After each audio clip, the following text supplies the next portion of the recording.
question?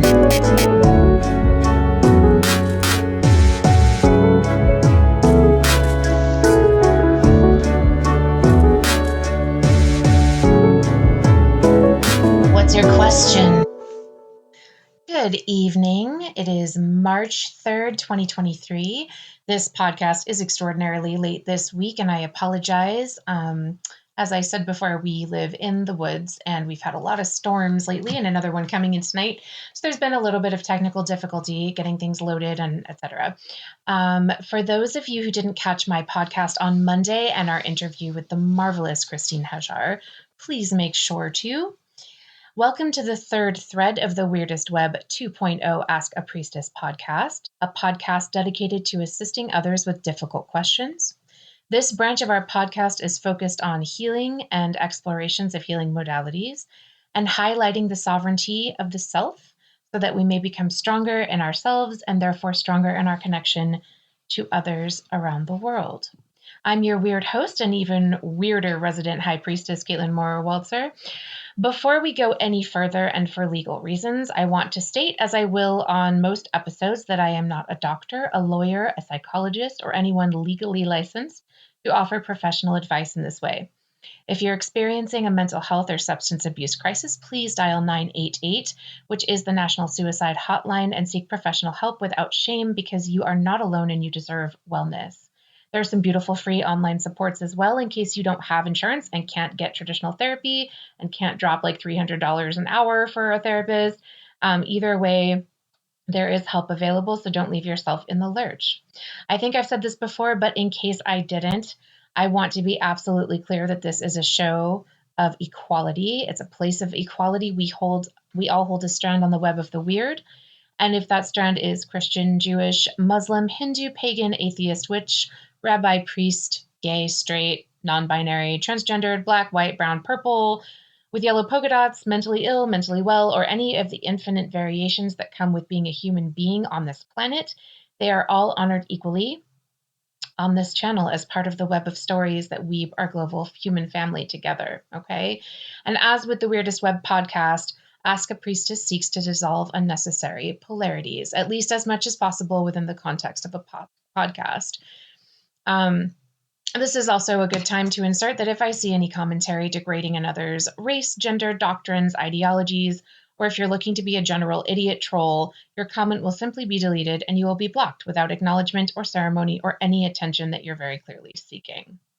That isn't to say you can't voice a genuine opinion, of course, again, and that, might be massively different from what I'm saying, but, we want to make sure we are allowing people to be who they are. And, any cruel or prejudiced remarks specifically made in order to get a rise out of people or point fingers, anything disingenuous is not going to be allowed on this channel, okay? I have a great nose for sniffing out people's motivations. So if you don't care for that and you're looking to be a troll, then this is not the channel for you. And you're welcome to take your antagonism and bigotry elsewhere. End of statement. All right, let's move on to our question. Remember, when you have a question, it's likely that many have the same or similar questions. And y'all probably picked up that I like to go all in, so bear with me. We will be covering one question today because it's an important one with a lot of layers. And I know people are probably curious about this. So this question actually came from my niece who lives in New Hampshire, and her name is Leah. So Leah asked me, what is a priestess? Leah, you know what?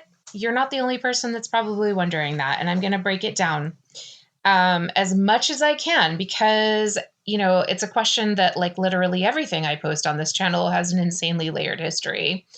That crosses over into all cultures, both ancient and modern. So we're going to do just a brief historical look at the role of priestesses in society, and then we're going to dive into the modern aspects of that. The earliest records of a high priestess can be traced back to Mesopotamia with the ancient Sumerians. And the most famous of all high priestesses was an Akkadian princess named Inanna. She was a poetess and the first actual author in human history. So she was the very first. She wasn't the first person to ever write anything, but she was the first official acknowledged author in human history, which I think is pretty darn cool because we're talking about over 4,000 years ago, right? She was a priestess of the moon goddess Nana or Inanna, otherwise known as, um, the oldest recorded deity in human history. Okay. Inanna was among the first of 7 deities and part of the Anunnaki. And the journey of Inanna is one that we will get into in a minute because it's entirely relevant to this topic. And the thing that needs to be understood here is that prior to the advent of Abrahamic religions, there were just a slew of gods and goddesses that populated our core ancient lineages. All right. As you study more and more, what you will find is that basically all of these gods and goddesses cross-culturally lead back to the original stories sort of expressed in the Sumerian cuneiform tablets, okay? They're basically the exact same with different interpretations. It's like telephone down through the cultures and ages, right? With slightly different backstories, etc. So, and that's largely because everyone on the planet is descended from one of 6 ancient civilizations, meaning the 6 earliest seeds of humanity, starting with Mesopotamia. So the Sumerians, and we're just going to focus on that one today because that's just like a whole other bunch of, words. The Sumerians quite literally appeared out of nowhere in sometime, they think, in the 3rd century BC. Okay, so they were responsible for literally nearly everything still relevant in modern society today. I mean, even the fact that we break a minute down into 60 seconds and that 60 minutes is an hour, like all of these things, like our timetables, are the 12 signs of the zodiac, which were later co-opted by the Greeks, or not co-opted, just kind of handed down as civilization spread out, right? And then everybody kind of took their cues from that. What we assume is like the modern calendar, which is, I mean, we also are on the Roman Augustine calendar a little bit, but it's the breaking of it down into 12 months. All that stuff is from the Mesopotamians, as is astronomy, architecture, medicine, zoology, botany, engineering, even game design. They found an original board game, and it's called the Game of and I actually have it, and it's pretty cool. It's very fun, and it has a lot of little pieces to it. So if you guys want to check that out, the Game of Anyway, they're also the earliest literate civilization, and they basically set the precedent for all other civilizations from that point on, that those that can read, write, research, and articulate are the ones who run society, and everyone else does the labor. Sound familiar, guys? This is over 4,000 years ago. So that being said, in those societies and in all societies and locations of the societal spread down the line from there, throughout the hallways of history, gods and goddesses had various temples erected to them. And the men and women that tended the care of those temples and kept the observations of practices having to do with those gods and goddesses were the first priests and priestesses in various stages of initiation. They also acted as living, breathing channels of the deities themselves. So how did they come to the temples? Well, in Mesopotamia, every woman had a choice, right? She could either marry or she could become a priestess. And the priestesses had far more freedom than the married women. Priestesses were called the Sisterhood of God in the cuneiform. There's records of them being called the Sisterhood of God or consecrated women. They studied every possible avenue of available knowledge. They were able to buy, sell, and trade and complete contracts and own property, which was not at all the reality for married women. So most of the priestesses were of noble blood and came from good families.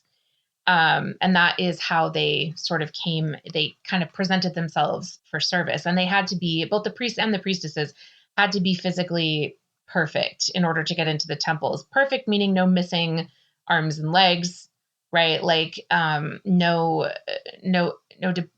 disabilities, no disabilities that would prevent them from embodying what their idea of divinity was, right? We know today that that's not quite what it is. But priestesses were regarded as equally as powerful as men. All right. For the married lot, being a woman then was actually a total treat, even more so than now. And we were expected to be solely relegated to staying in the home and raising children. The end. That was it. And so now the priestesses and the priests were elevated in status. So they were even paid for their work and consulted on political, philosophical, and cultural matters, and in some cases even reached the status of a celebrity and had statues erected to them. Totally different reality for the priestess culture than the married women culture. Now, that was in one area of the world, okay? So as time went on, the role of the priestess was part of the intellectual elite. And this spread everywhere in every culture that developed down through Mesopotamia and the following other ancient civilizations. As, for example, in Celtic traditions, the Druids were the record keepers and the writers and the knowledge keepers, and the female Druids were the priestesses, and they assisted in facilitation of sacred rites. Their jobs were to mediate for their people, perform and preside over various rites, and engage in over 20 years of, they had to engage in over 20 years of study to even be considered for ordination. So they studied law, they studied medicine, local lore, reading and writing, all of that stuff. So, and of course, we're spanning out from the original civilizations, guys. Like even ancient Celtic DNA can be traced right back to the Middle East. So we're talking about the same crew down the different timeline into a different part of the world. And the records of women holding these types of roles spans the globe from ancient Peru to Japan to, the farthest northern parts of what is now Scandinavia, down to Africa, down to all the Asiatic islands and Asia, Southeast Asia. Like it's everywhere. Okay. I mean, we're talking from, there are many types of priestesses as well, trained for different specific things. So from the temple keepers to the priestesses of Delphi, who functioned as poetesses and living oracles, breathing what they think is hallucinogenic fumes, coming up from the ground, from sacred lovers and the literal caretakers of animals, people, plants, and the temples, of course. There are the Sibyls of Greece and the shamans of ancient Russia. People don't seem to know this, but the word shaman comes from Siberia, and it's specific to the Russian, what is now modern day Russia, which looked very different back then, of course. But the women in the shamanic Siberian Russian cultures were the healers, but they often were also the chieftains of their villages. Okay. And they were seen as the matriarchs. And they also used quite a lot of medicinal mushrooms and animism, or the art of merging consciousness with the natural world, specifically animals, all around them, right? In order to attain messages to bring back to their people. So, and there's just so many different ways you can call a priestess, guys. There's, medicine women and wise women, oracles, druidesses, diviners, so many titles for roles that all encompass the same thing. We can't really distinguish. And if you look at them cross-culturally, they're pretty much the same function with small cultural adjustments, right? Then, of course, we know down the line, as the Abrahamic religion swept through, the priestesses were either murdered or they fled and merged secretly into the world and abandoned their old lives out of survival, and their temples were burned and smashed by the hammer of monotheism. So what about modern priestess roles? Okay. Well, apart from the ancient political context, here are the modern day applications, because we don't need to, we're not in the same world anymore, really. We have a lot of the same things happening, but it's like different, but the same also, but totally different.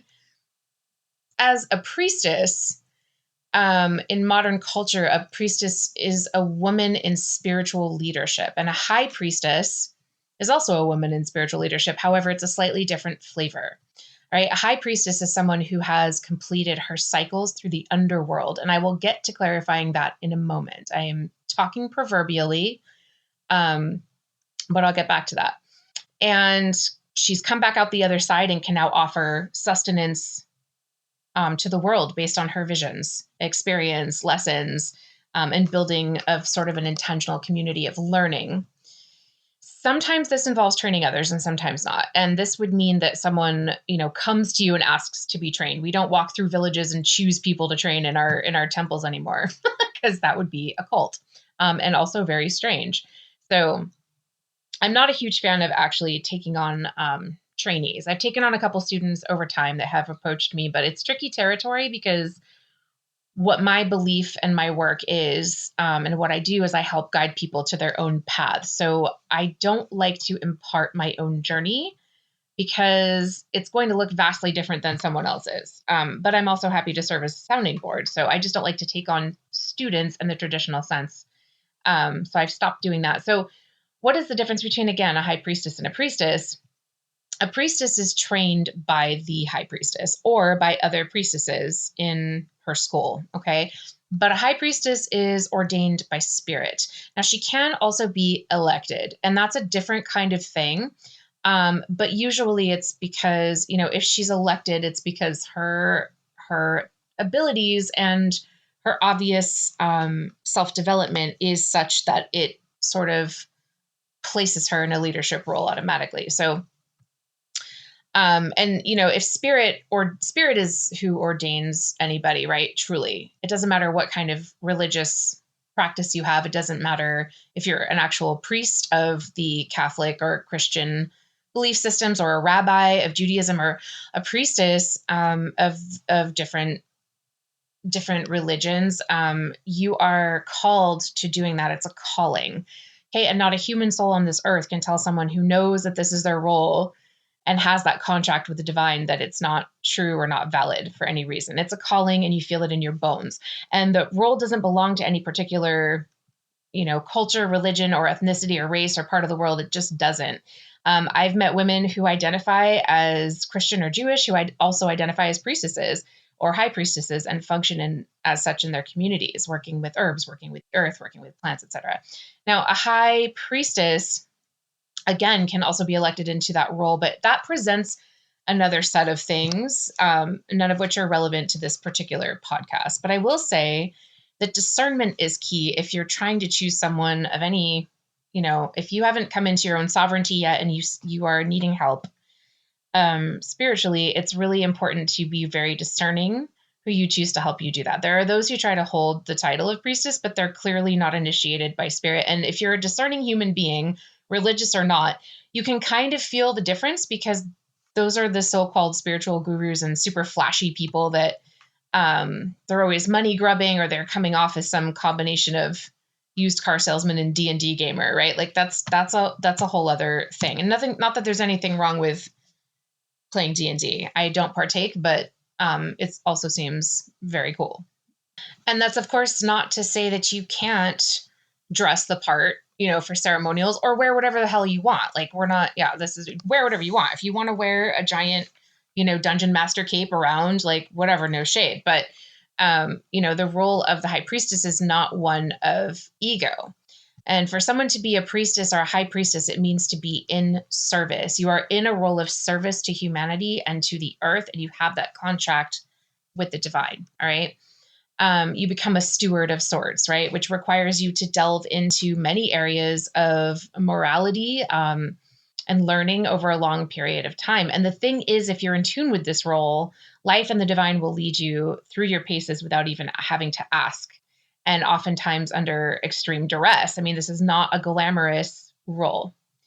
You can't just read a book and decide you're a priestess. You're not just flashing around your tarot cards trying to make money, or grab and sell nonsense on abundance courses and then, charging up the yin yang hole for energy work, right? So it's one thing to appropriate, on the subject of that compensation, not, it's not a bad thing to ask for compensation for your work, but there are some energetic laws around it. Like, it's one thing to appropriate cost of service on a sliding scale, right? A lady has to eat and has to pay her bills, right? If this is your only form of work, then it's appropriate to ask for compensation. The magical arts are arts, and we all want to make a living at our arts. However, your primary role is one of service. And in that case, a sliding scale based on the individual client is needed, or sometimes you just have to work pro bono, and that is great too. Consider it a spiritual tithe, which is just as important as it maintains the balance, and maintaining the point of balance is another role of a priestess. So, the way that I personally work things like that, this isn't like a pitch or anything. I'm just explaining, the way that I see that in my own life and how I work it in, because I do a million things, and I don't have time to to fully devote to just doing priestess work. But, the other side of that is because I am a priestess, everything I do is priestess work, right? So the way that I work things like that is if someone comes to me and asks me for a good or a service, like a reading or a special mixture or something to help them with whatever, I can either give them a rate based on what I know might be workable for them, or I can elect to give it to them in exchange for a good or service. It depends on the person. And the other piece of that is if I feel called to do work on behalf of another, as I so often am, I don't charge anything, because that is spirit working through me and giving me an assignment. Okay. I'm often compensated down the line in my life in other ways. So it all kind of evens out in the end. But if this is your calling, then understand this is not a glamorous role. It's not a comfortable role. It's not a role for the weak of heart. Or mind or spirit, and it's not a role for gaining attention. And quite often doing the work of spirit means you're quiet about it, right? Not secretive. It's just that you have to be discerning about how things are being received, right? And partially it's because there's no way to verbally explain, 30, 40 plus years of knowledge acquisition, right? Or more, right? There are people that are in their 80s that, hold the role of priestess. Like, think about how much knowledge they have. They're not going to sum that up in a nutshell. And sometimes it's just easier to not say anything when you don't know how to explain something. And, and partially, not very many people, if you do explain, they're going to not understand what that living hell you're talking about. So there's, since our role is one of service, we must remain approachable and not freak people out unnecessarily. Okay. The people who are ready to come to you will recognize your energetic signature, even if they don't have words for it. So silence is often just best. I don't mean like you have to be mute. Just don't, you might not necessarily want to go to like a lunch with your friends and start espousing, the many laws of hermetic practice. Like that, they might not, they might give you some looks, right? You got to stay relevant and approachable. And then there's some people that call themselves high priestesses, but then they're accepting money to do things like curse people. Okay. Hard no. All right. If you're using your spiritual gifts to manipulate others, and I'm saying this to the practitioners out there, y'all. So if you're not a practitioner and this doesn't make sense, just put a nice little rainbow unicorn strip in your mind over this part, or listen, whatever, it doesn't matter. But to the practitioners out there who are calling themselves high priestesses, okay, or priestesses or witches or whatever, and you're accepting money to curse people, if you are using your spiritual gifts to manipulate other people or cast over others or curse or cause harm in any way, then you need to go back to witch school because you do not understand how magic and energies work. Okay. The energetic ties created by that kind of activity are profound, they are inescapable, and they are directly karmic. And those of you who have misstepped know what I'm talking about. So the end, that's the end of that. And I blame social media for this a little bit because listen, I love practical magic and I grew up watching Charmed like everybody else. And, some of our current media around this is, it's like this. As soon as the media gets a hold of anything, it immediately loses value and truth, right? Like driving a new car off the lot, right? It immediately kind of depreciates. So as soon as the media gets a hold of a concept or any kind of anything, and they start building their mythologies around stuff,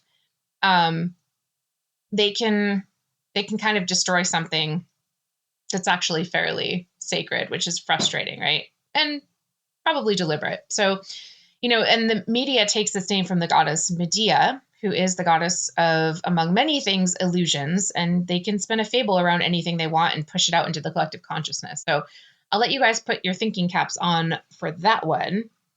And I'm not talking about anything like QAnon. Okay. We're not getting into that on this show. I'm talking about like literally anything the media gets a hold of. They are just able to craft. It's what they do. So in current times, how does the role of a high priestess translate? So again, typically in silence, right? To some level. The only reason that I'm sharing this about myself in this type of a platform is so that those that need to hear that about me will be able to hear that. But it's not something I'm advertising or historically advertised in my life. I actually feel rather shy and cautious about exposing this part of myself.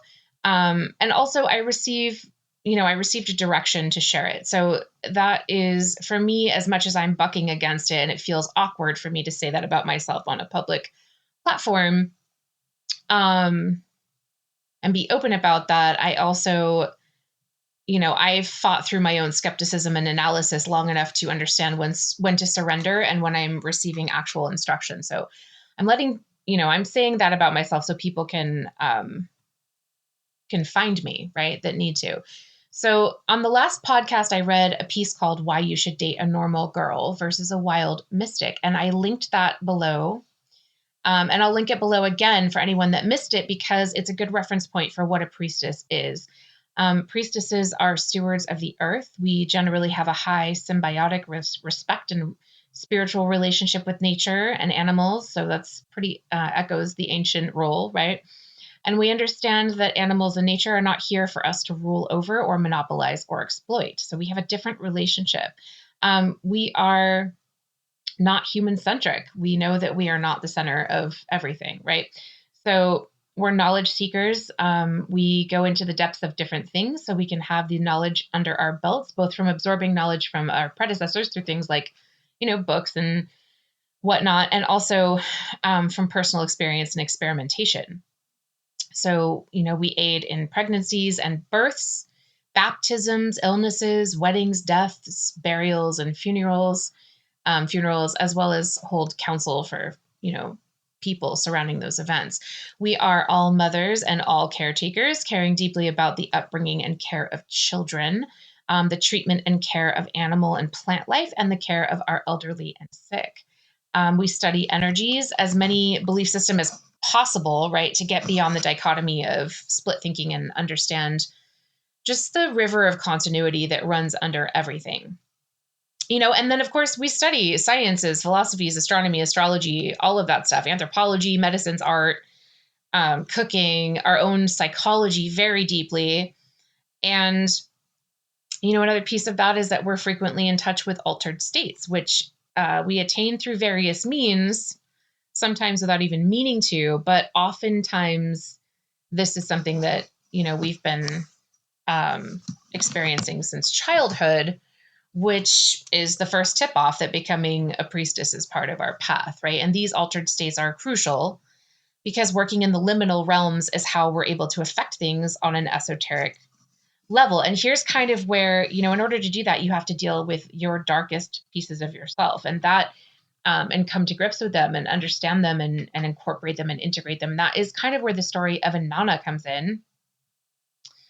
The story of Inanna is first referenced in the oldest book of all time, which is the Epic of Gilgamesh. That is the oldest book, okay?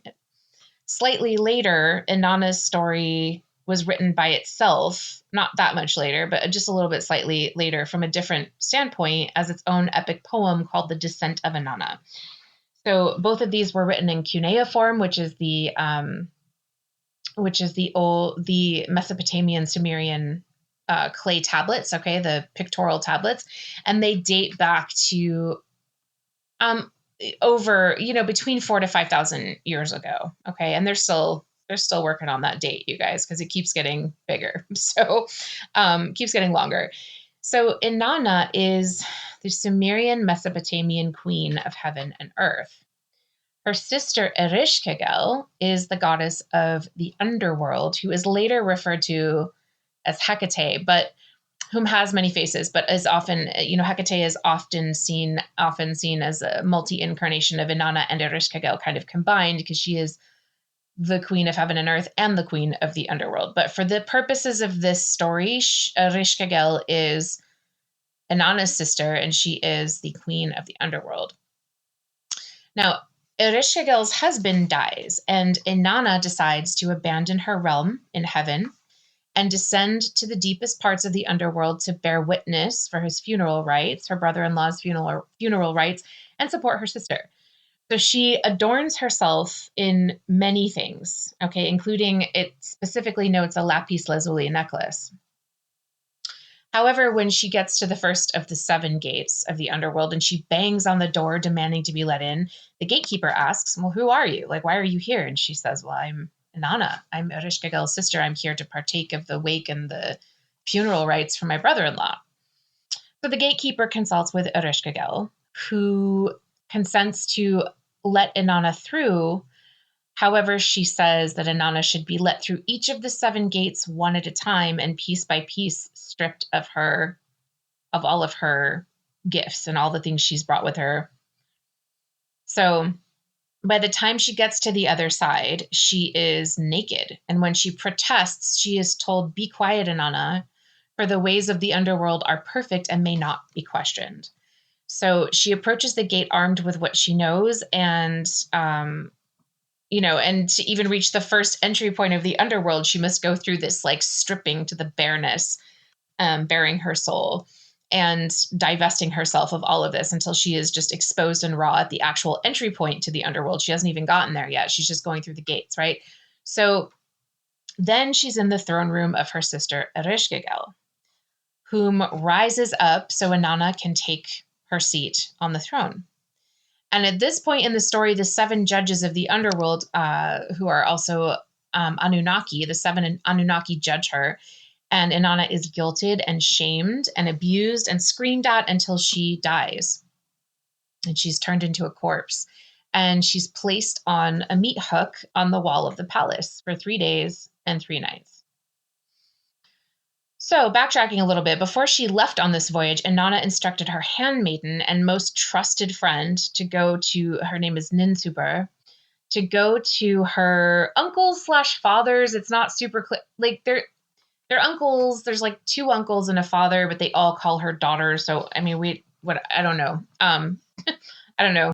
So basically, her handmaiden is instructed to go to them and ask them to help Inanna escape the underworld and not to leave her down there in the land of no return, right?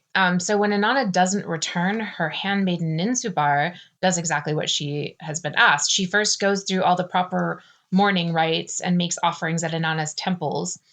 And then she heads on foot to see Inanna's father and uncles. And Inanna, when she gets to the first of those, she asks for help and he says, oh, that's very sad. And I hate hearing this, but also Inanna basically wanted too much and was unhappy with being the queen of heaven. And she decided to descend into the underworld. And once one is in the underworld, it can't be undone. It's the land of no return. So Nunsubar obviously is just like, okay, well, moving on. So she goes to the next of the 3. And she begs for him to release Inanna from the underworld. And he doesn't, for the same exact reason. So then the handmaiden walks into and she goes to see the next. And he basically says, oh, this one says, oh God, what has she done now? What kind of trouble has she gotten herself into? And he fashions 3 small spirits, little fly-like things, to go down into the underworld undetected and figure out what the heck is going on there.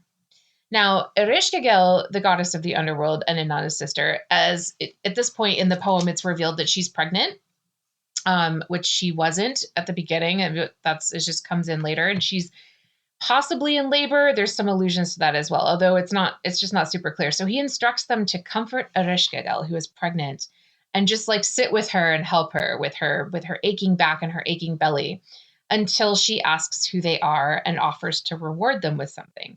And he warns the spirits, not to eat or drink anything that is offered to them. So, of course, Ereshkigal does offer them a field of wheat to consume, and they deny it. She offers them a river to drink, and they deny it. Okay, but instead, he instructs the sprites to ask for the corpse hanging on the hook on the wall. And he sends with the sprites a life-giving plant with life-giving water, and he instructs them that when the corpse is given to them, they should sprinkle it with the water and the plant and let Inanna arise. Okay. And this is what happens. They go down there. All of that happens and plays out. They get Inanna's body. They sprinkle her with the water of life and the plant, and she rises up. And as Inanna is arising, the Anunnaki judges try and stop her. and they say, who has arisen from the underworld? Like who has ever gone into the underworld and come back from the dead alive again? And through no clear pathway, they finally get to a point where they decide they're going to let her go. And they basically say, well, fine. But if you're going back up as an arisen being from the underworld, we're sending you with an entourage. And also, you have to find someone to take your place down here. And she's given a scepter and a horde of demons, large and small. And as we recall from our other podcast a few weeks ago, demons at this point just mean spirits. However, these are underworld spirits and they're not super friendly. But the Anunnaki instruct the horde to neither drink nor eat as they accompany Inanna. And they're also ordered to bring strife and chaos into the world. So as Inanna has come back out of her ordeal, she is also restored her original items. And also now she has this, I have died and have now arisen sort of vibe, I guess. And she is able to command the demons around her and they obey. Now, the demons during this long saga tell Inanna to go back to her own city, and they will take, numerous loved ones, including her beloved handmaiden, back down to the underworld. They also try to take her manicurist, her hairdresser, and her singer, and all these things. And in exchange for Inanna's soul, take them back down with them. And she says, no, you won't take them. They're special to me, and they mourned me. They were sad for my loss, and they went through the proper death and mourning rites, and they proved their love for me. And they march on and they eventually find themselves at the temple of Dumuzi, who is Inanna's husband. And when she sees that he hasn't been sad about her death and he's just lounging around enjoying himself, she permits the Anunnaki to drag him down into the underworld in her place. And Dumuzi begs to be turned into a lizard instead. He doesn't want to, he'd rather be turned into a lizard than go down into the underworld. And as it turns out, he is both turned into a lizard and dragged into the underworld, much to the delight of Ereshkigal. So she is someone out of torture. So Inanna is to spend 6 months underground, and then she trades out with Dumuzi, who spends the other 6 months underground. And this is kind of the original source of the myth of Persephone, right?